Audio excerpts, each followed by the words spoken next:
how to download and install the Skout app on iPhone. Alright, let's get Skout on your phone in just a few quick steps.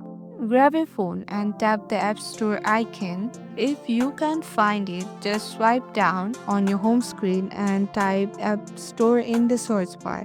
At the bottom, tap the Search tab. In the search bar, type Skout. Look for the official app. When you found the official app, you will see Gate, or when you see cloud with download icon, it means you have already installed Skout before. Tap on it. If you tap Gate, it might need Apple ID password, Face ID, Touch ID to confirm.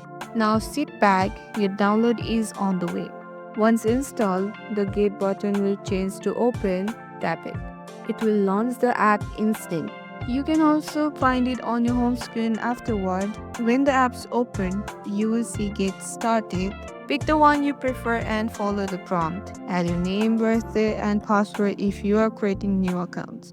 Skout may ask you to enable location notification. Tap Allow for a smooth experience. That's it. If this video helped you, don't forget to like, share, and subscribe to our channel. And see you in the next video, and thank you for watching.